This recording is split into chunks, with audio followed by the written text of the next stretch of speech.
முதல்வரைஞர் தளபதி அவர்களின் ஆணைக்கிணங்க இன்றைய தருமபுரி மாவட்டத்தில் ஒருங்கிணைந்த மாவட்டமாக எஸ்ஐஆரை கண்டித்து இந்த மாபெரும் கண்டன ஆர்ப்பாட்டத்தில் இங்கு தளபதி அவர்கள் வழிகாட்டும்படியும் இன்றைக்கு எஸ்ஐஆரில் உள்ள அவலங்களை எடுத்துரைக்க இந்த மாவட்டத்தில் உள்ள அனைத்து நிர்வாகிகளும் பெண்களும் மகளிர்களும் திரண்டு வந்து இந்த ஆர்ப்பாட்டத்தில் கலந்து கொண்ட அவர்களுக்கு என்னுடைய முதற்கட்டு வணக்கத்தை தெரிவித்துக்கொண்டு மக்கள் வாழ்வாதாரத்தில் தவித்துக் கொண்டிருக்கும் நேரத்தில் தேர்தல் ஆணையம் இப்படி ஒரு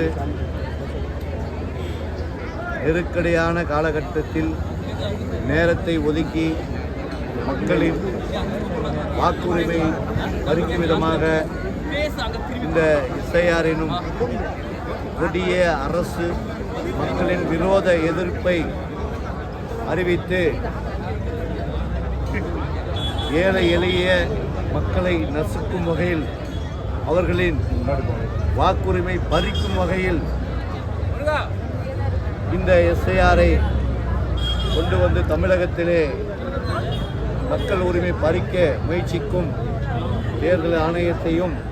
மத்திய அரசையும் கண்டிப்பதோடு நமது முதல்வர்கள் கொடுத்த வாக்குறுதி என்ன? தமிழகத்தில்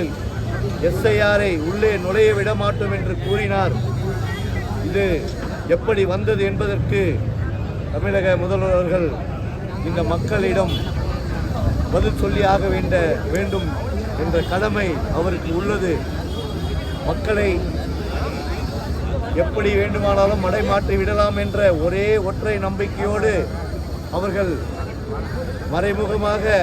இந்த எஸ்ஐஆரை ஆதரித்துக் கொண்டு மக்கள் மத்தியில் நாங்கள் எதிர்க்கிறோம் என்று ஒரு வேஷத்தை போட்டுக்கொண்டு மக்களை நம்ப வைத்துக் கொண்டிருக்கும் திமுக அரசை எங்கள் தலைவர் அவர்கள் தமிழக வெற்றி கழகம் உள்ள வரையில் இனி காலங்களில் நீங்கள் எத்தனை வேஷங்கள் போட்டுக்கொண்டு மத்திய அரசோடு கூட்டு சேர்ந்து இது போன்ற நாடகங்களை நடத்தினாலும் உங்கள் முகத்திரையை எங்கள் தலைவர் தளபதி அவர்கள் கிழித்தெறிவார்கள் என்பதை நீங்கள் மறந்துவிட வேண்டாம். எங்கள் தளபதியின் ஆணைக்கிணங்க எங்களுடைய தொண்டர்களும் தோழர்களும் இன்று முதல் இந்த எஸ்ஐஆர் பணியை தீவிரமாக வீடு வீடாக சென்று மக்களுக்கு விழிப்புணர்வை ஏற்படுத்தி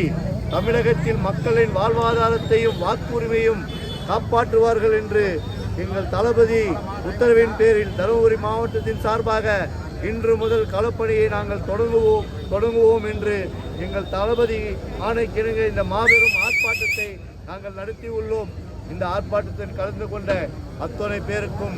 இந்த பத்திரிகை ஊடக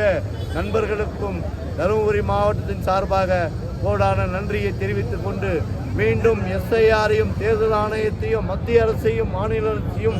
மாவட்டத்தின் சார்பாகவும் எங்கள் தளபதி சார்பாகவும் மீண்டும் கடுமையாக வன்மையாக கண்டிக்கிறோம் என்று தெரிவித்துக் கொள்கிறோம். நன்றி, வணக்கம்.